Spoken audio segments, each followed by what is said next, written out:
What if your most valuable asset is being systematically drained, not by the market, but by the people you have dinner with? You know the feeling. That exhaustion after every interaction, that sense of being emotionally overdrawn.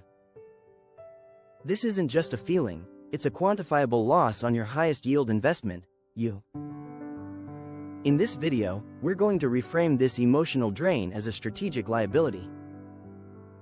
I'll show you how cutting these social liabilities loose became my ultimate hedge against mediocrity and how it can unlock sovereign growth for you, too. We're taught to think about assets in terms of stocks, real estate, and cash.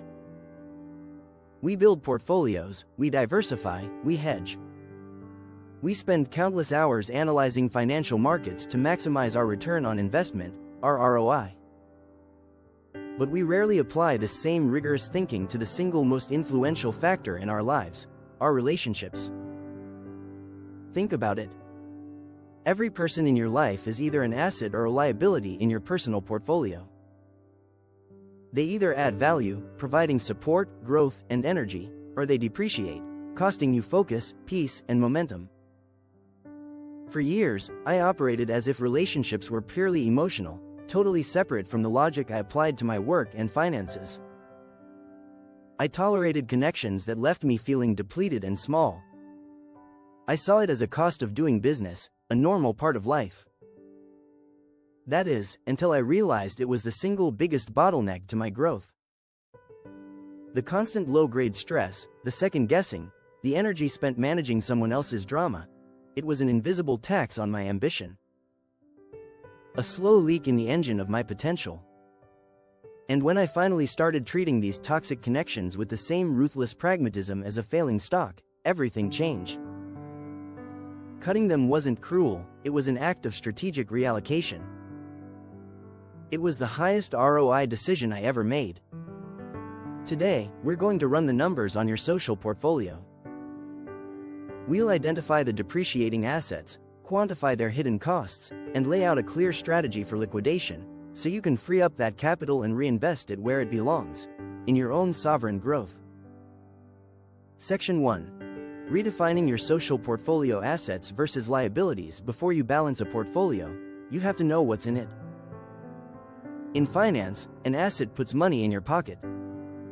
A liability takes money out. It's a simple concept, but profoundly powerful. Now, let's translate this into the currencies of your life: energy, time, and focus. In your social portfolio, an asset is someone who contributes to your well-being and success. They're the friends, mentors, and partners who energize you, challenge you constructively, and get behind your vision for the future. An interaction with them leaves you feeling fuller, more capable, more inspired. They are a high-yield investment. A social liability, on the other hand, is a person who consistently drains your most valuable, non-renewable resources. These are the energy vampires, the constant complainers, the subtle manipulators, and the ambition assassins. An interaction with them leaves you feeling exhausted, anxious, or diminished. They're the depreciating assets in your portfolio, and their cost is far greater than you realize. The first critical step is identifying them. Toxicity isn't always loud and dramatic. Often, it's a quiet poison. It's the friend who serves up backhanded compliments that downplay your wins. It's the family member who greets your new idea with a list of all the ways it could fail. It's the colleague whose negativity makes you dread Monday mornings. These aren't just unpleasant chats, they are transactions where you always lose. Let's get specific. A social liability usually shows up in a few key ways. First, you've got the energy drain. You leave a conversation feeling mentally and emotionally exhausted, like you've just run a marathon. They dump their problems on you, offer zero support in return, and leave you feeling like an unpaid therapist. This isn't just a feeling, it's your cognitive capital being siphoned away, energy that could have been spent on your business plan, a creative project, or just being present with your family. Second, is the growth limiter. These are the people who, consciously or not, want you to stay exactly where you are. Your growth makes them uncomfortable. They'll question your ambition with lines like, "Are you sure you can handle that?" Or, "That doesn't really sound like you." They plant seeds of doubt that can sabotage your progress and keep you tethered to a version of yourself you're trying to leave behind. Their comfort zone demands you stay in yours. Third, we have the distraction. This is the connection that constantly pulls you into pointless drama and conflict. Your phone buzzes with their latest crisis, yanking your focus from deep work and meaningful goals. Research from places like Durham University Business School highlights how toxic personalities, even at work, fuel stress and burnout that erode job performance. Every moment you spend refereeing their manufactured emergencies is a moment stolen from building your own empire. They trade your focus for their fleeting need for attention. Finally, there's the transactional taker. This is the person who only shows up when they need something, a favor, a loan, an introduction. The relationship is a one-way street. It's not a partnership, it's a constant withdrawal from your account with no deposit ever made. In a professional context, this might be the client who constantly disrespects your boundaries and is always late with payments. They don't see you as a partner, they see you as a resource to be exploited. Recognizing these patterns isn't about being judgmental, it's about being a discerning investor. Your time, energy, and focus are the most precious capital you'll ever have. Unlike money, you can't earn more of it. It's a finite resource. Letting it be drained by depreciating assets is the worst financial decision you can make. It's like holding a stock that plummets day after day, hoping for a miracle while it drags your whole portfolio down. The first step to reclaiming your power is a ruthless audit. Open your social ledger and ask of every connection, are they an asset, or are they a liability? The answer is the foundation of your new investment strategy. Section 2. The hidden costs of depreciating social assets. Every investor knows the most dangerous losses aren't always the obvious ones. It's the hidden fees, the unseen taxes, and the silent bleed of opportunity cost that truly wreck a portfolio over time. The same is true for your social portfolio. The cost of keeping toxic connections goes way beyond a few bad moods. It's a cascade of hidden expenses that are quietly bankrupting your potential. Let's start with the most immediate cost, the cognitive capital drain. Your brain has a finite amount of processing power each day. Every bit of mental energy you spend replaying a negative comment, bracing for a difficult conversation, or recovering from a draining interaction is energy not being invested in your goals. Think of it like running too many programs on your computer. Everything slows down. Your thinking gets sluggish, your decision-making is impaired, and your creativity is shot. Studies on workplace toxicity confirm that it directly contributes to burnout and lower productivity. You might think you're multitasking by dealing with a toxic person while building your business, but you're not. You're operating at a fraction of your capacity, with your mental RAM eaten up by emotional malware. And that leads to a sneakier cost, opportunity cost. This is the value of the road not taken. Every hour you spend in a pointless argument is an hour you didn't spend learning a new skill, contacting a potential client, or hitting the gym. A 2019 article in the Financial Diet detailed one person's experience, calculating that a year-long toxic relationship cost them nearly $5,000 in direct expenses, plus an estimated $2,304 in missed work due to the emotional exhaustion from fights and drama. That's a quantifiable loss. Now, expand that over years. How many books went unread? How many businesses were never started?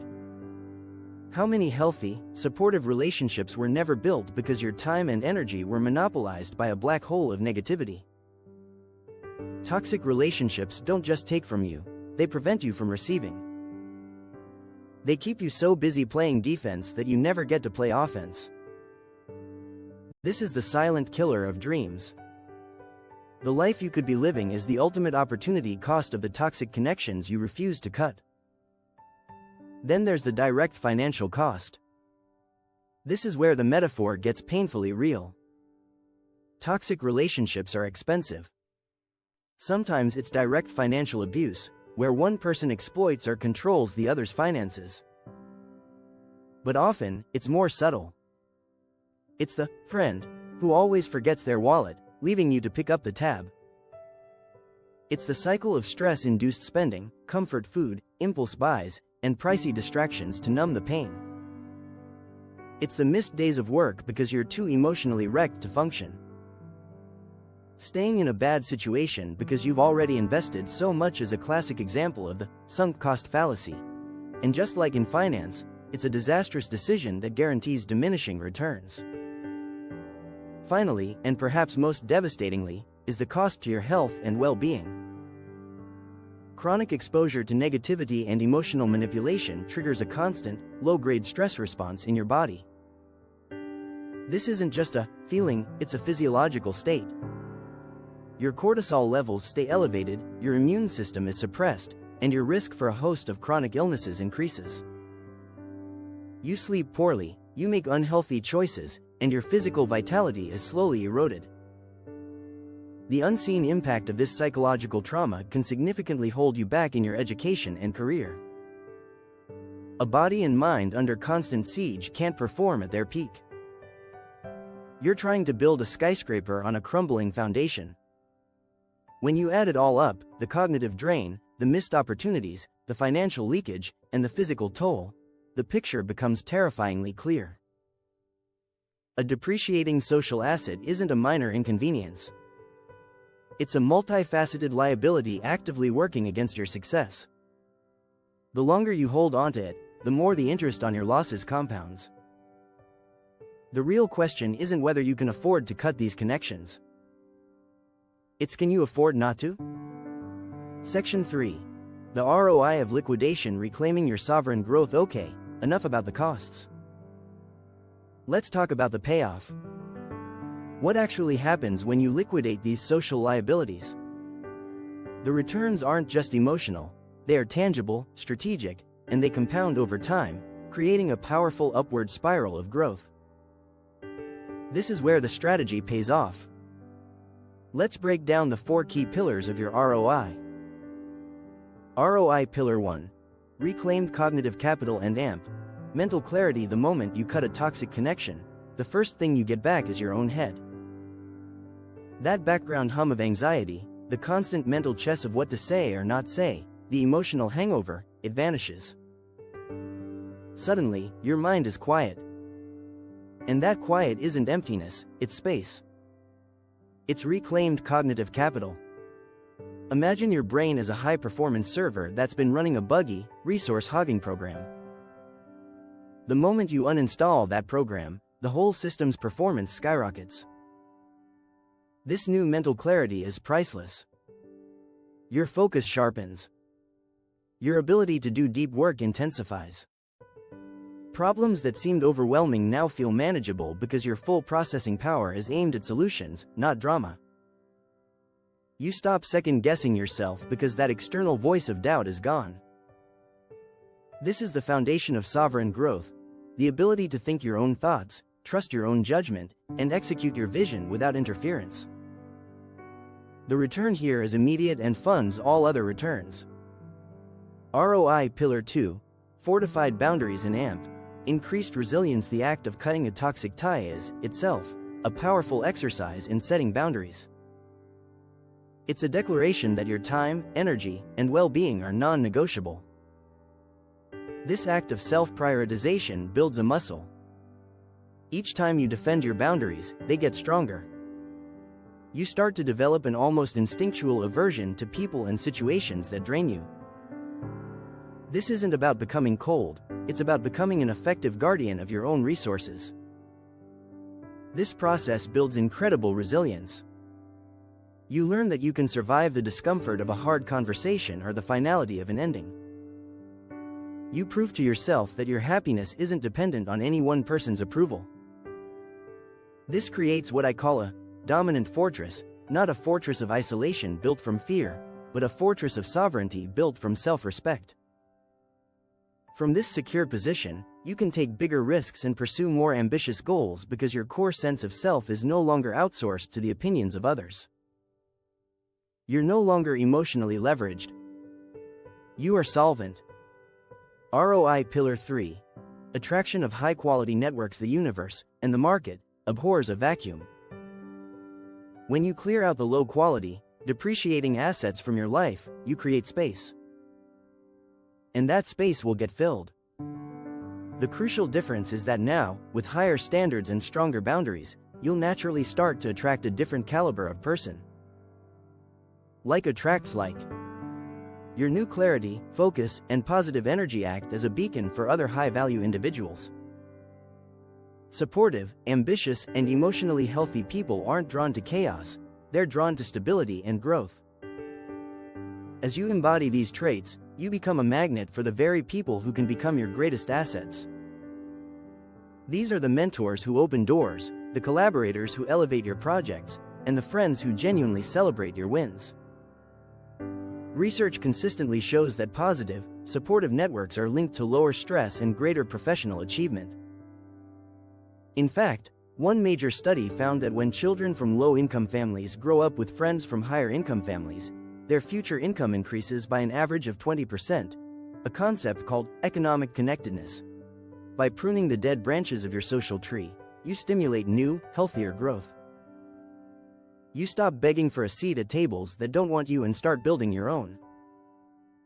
ROI Pillar 4. Unlocking bandwidth for strategic wealth building. This is where the ROI metaphor becomes hard reality. Freeing yourself from the constant drain of toxic connections doesn't just make you feel better, it makes you richer.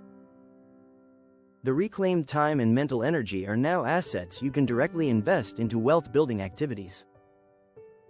Suddenly, you have the bandwidth to do the things you always knew you should do but never had the energy for.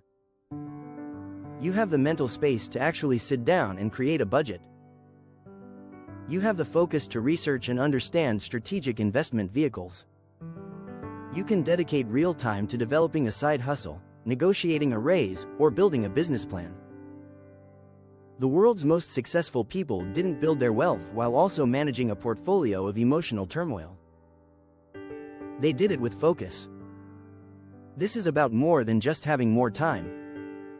It's about having the quality of time and energy required for complex, future-oriented thinking. You can't plan a 10-year financial strategy when your mind is stuck on yesterday's petty argument. By liquidating your social liabilities, you reclaim the single most critical resource for building wealth, your own focused, creative, and strategic mind.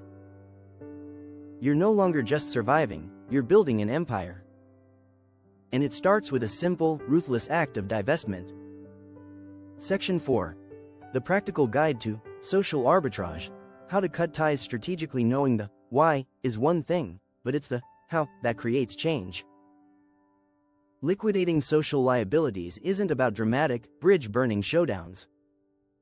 That's a high-risk approach that often creates more chaos. Strategic divestment, or what I call social arbitrage, is about executing the separation with precision and minimal drama to maximize your returns. It's surgery, not demolition. Here's your 4-step guide. Step 1. The rigorous audit. Evaluating your portfolio. You wouldn't sell a stock without looking at the data. Same principle applies here. Before any moves, conduct an honest audit of your social portfolio. Go through the key relationships in your life: friends, family, colleagues, clients. For each one, become a cold, calculating analyst and ask a few performance-based questions. First, what's the net energy transfer here? After an interaction, do you feel more energized or more drained? Be brutally honest. Is it a 90/10 split where you're always giving? Track it over a few weeks if you have to. Data doesn't lie. Second, does this person align with my future self? Not your past self, but the person you are actively becoming. Do they support your goals, embody values you admire, and challenge you to grow? Or do they anchor you to old habits and limiting beliefs? If a stock doesn't fit your future investment thesis, you sell it, no matter how long you've held it. Third, Does this relationship generate more stress or more support? Quantify it. How many hours last month did you spend feeling anxious or frustrated because of this person, versus feeling supported and understood? Your time and mental health are your prime assets. This is the P and L statement for that relationship. Writing it down makes it objective and harder to ignore. This audit isn't about finding perfect people, it's about identifying the consistently underperforming assets that are a clear and persistent drain. This data will give you the conviction you need for the next step. Step 2. The silent divestment, the gray rock method for many depreciating assets. A formal announcement is unnecessary and counterproductive. Toxic individuals often thrive on drama. A big confrontation is just another chance for them to drain your energy. The most powerful strategy is often silent divestment, also known as the gray rock method. A gray rock is uninteresting. It doesn't react. You can yell at it, poke it, but you get nothing back. Eventually, you get bored and walk away. Practically, this means you stop investing. You don't announce it, you just do it. You become less available. Response times to texts get longer. Your answers get shorter. "I can't, I'm busy with work," becomes your quiet mantra. You don't offer up personal information for them to criticize. You don't ask about their drama. You're polite, but you are boring. You are a gray rock. This method starves the toxic dynamic of the one thing it needs to survive: your emotional engagement.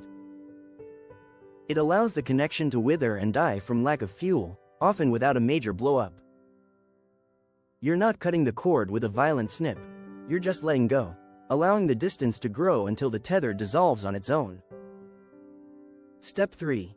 The direct delisting, communicating clear boundaries. Sometimes, being a gray rock isn't enough. For persistent people, or in closer relationships like family or a colleague you have to see, a more direct approach is needed. This is not a confrontation, it's a calm and non-negotiable statement of your boundaries. It's the equivalent of delisting a stock from your exchange. The trick is to use I statements and focus on your needs, not their flaws. Blame invites an argument. Stating your needs is unarguable. For example, instead of "you're always so negative," try "I'm dedicating all my energy to a big project right now, so I need to limit my social time to stay focused." Or, "I find that conversations about negative topic really affect my mental state, so I won't be participating in those discussions anymore." This isn't a negotiation. It's a notification. It's a memo from the CEO of your life Inc. about a change in policy. If they push back, you don't need to justify or defend your decision. You simply reiterate the boundary. "As I said, this is what I need right now." Consistency is everything. Enforcing a boundary once is a suggestion. Enforcing it every time turns it into a law. Step 4. Building your bull market. Cultivating a high-growth network. Divestment is only half the equation. The other half is reinvestment. As you free up time and energy, you have to be intentional about where that capital goes. The goal isn't isolation, it's to build a high-performance portfolio of social assets. Start by identifying the kinds of people you want in your life. Who inspires you? Who is living a life you admire? Seek them out. Join mastermind groups, attend industry conferences, take up hobbies that attract positive, growth-oriented people. When you meet them, focus on providing value first. Don't ask for anything. Offer help, share a resource, make a useful introduction. Be the kind of person you want to attract. As you cultivate these new, high-quality connections, you're actively building your bull market. You're creating a personal ecosystem that fosters growth, provides support, and compounds your success. Cutting toxic ties creates a void. If you don't consciously fill that void with positive assets, you risk slipping back into old patterns. Strategic acquisition is just as important as strategic divestment. Section 5. The market nuances personal versus professional liabilities. Not all liabilities can be liquidated the same way. The strategy for a draining friend is different from the one for a toxic boss or a nightmare client. Understanding these nuances is critical for smart execution. First, let's talk personal liabilities. These are often the most emotionally tangled because of history and obligation, especially with friends and family. With a toxic friend, the gray rock method, or a direct delisting, is usually very effective. You have a high degree of control. Family, however, is a different class of asset. You can't easily delist a parent or sibling. Here, the strategy shifts from liquidation to aggressive risk management. The gray rock method becomes a long-term strategy. You limit the flow of information. You strategically reduce contact. You set firm boundaries around topics and behaviors. For example, I love you, but I will not discuss my finances with you. If you bring it up again, I'm going to end the conversation. And then you must follow through. Every single time. It's about creating firewalls to protect your core assets, your sanity, your career, your own family, from the toxic spillover. You might not be able to sell the asset, but you can hedge against its downside. Now for professional liabilities. These carry a different risk, as they can directly threaten your income. If it's a toxic colleague, your best defense is professional distance and documentation. Keep interactions minimal and strictly about work. Use email when possible to create a paper trail. Your goal is to be professionally impeccable but personally inaccessible. If the toxicity comes from a top-down source, like a manager or the company culture, the situation is more dangerous.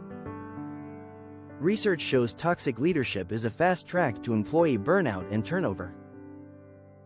Direct confrontation is often career suicide. The strategy here is threefold: insulate, document, and prepare for an exit. Insulate yourself by building a network of allies.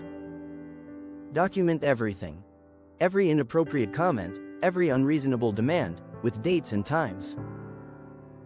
This is for your protection. Most importantly, start planning your exit. You can't fix a toxic culture from the middle. Your energy is better spent updating your resume and networking. Staying in a toxic job is like holding stock in a company you know is going bankrupt. Your loyalty won't be rewarded. Finally, there are toxic clients. They drain your resources and make work miserable. Firing a toxic client is often one of the most profitable moves a business can make. The process should be professional and unemotional. Fulfill your contract, then calmly inform them you won't be renewing the engagement. After a review of our client roster, we've decided we are no longer the best fit for your needs. We wish you the best. No blame, no emotion. Just a strategic business decision to cut a non-performing asset. In every market, personal or professional, the principle is the same: identify the liability, assess the context, and choose the smartest tool to either liquidate it or hedge against its risk. Section 6. Risk management: the dangers of over-pruning and AMP. Market isolation. No sound investment strategy is complete without understanding risk. While liquidating social liabilities is a powerful move, it can be misused. An overly aggressive approach can lead to its own problems. The goal is sovereign growth, not scorched earth isolation. The biggest risk is unnecessary isolation. There's a huge difference between strategic solitude and chronic loneliness. Solitude is a choice, made from a position of strength. Loneliness is a state of painful disconnection, shown to be incredibly damaging to your health. In your zeal to cut out negativity, it's easy to start seeing any flaw as toxic. You might cut off a friend who's going through a tough time and is temporarily negative, or a family member with different political views. This is a mistake. It's emotional day trading, not long-term investing. The goal is to identify patterns of consistent, value-detracting behavior, not to demand perfection. Relationships have volatility. People have bad days or even bad years.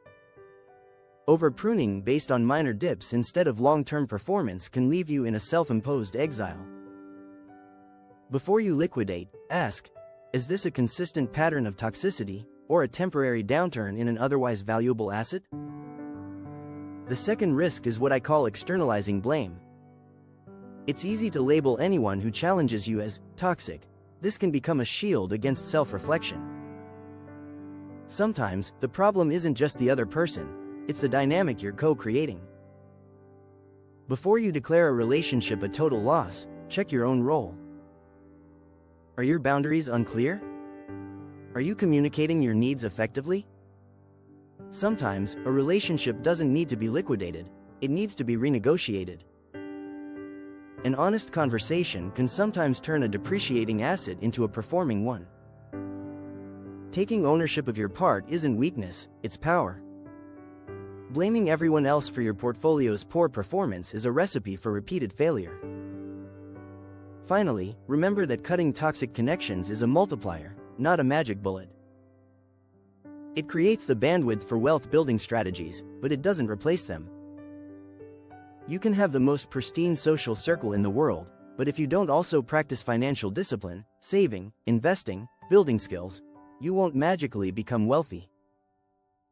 Liberation from toxic ties is like clearing the land. It removes the weeds and rocks. But you still have to plant the seeds.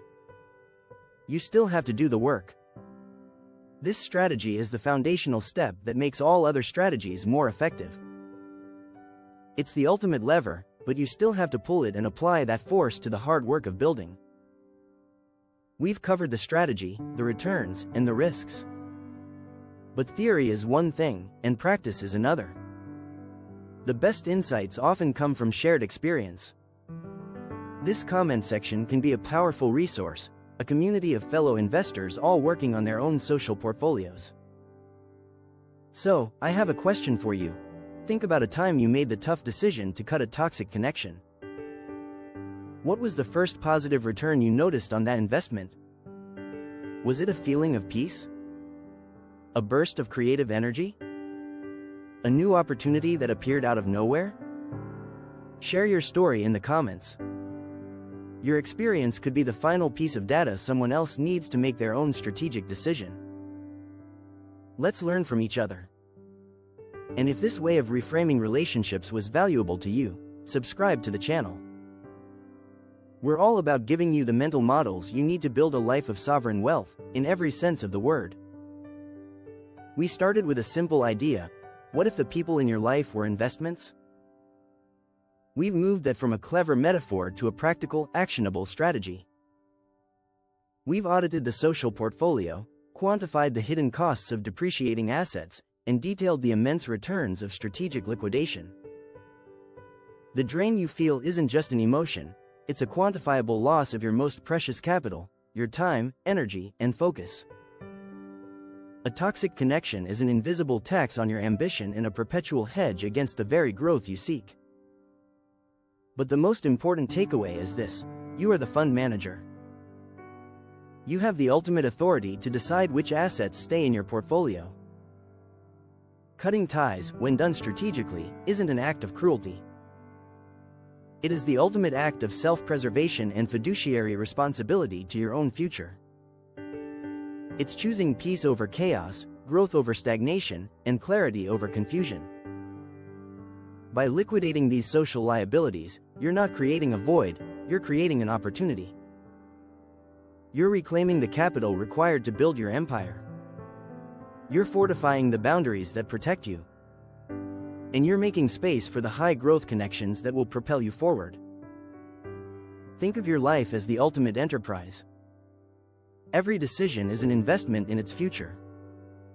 Of all the investments you'll ever make, none will yield a higher return than the ruthless, strategic curation of the people you allow to have access to you. The quality of your relationships defines the quality of your life and the scale of your success. So choose wisely. Be a discerning investor. Liquidate the liabilities. Reinvest in your sovereign growth. And build a portfolio that doesn't just make you money, but makes you who you are meant to be. That is the highest ROI.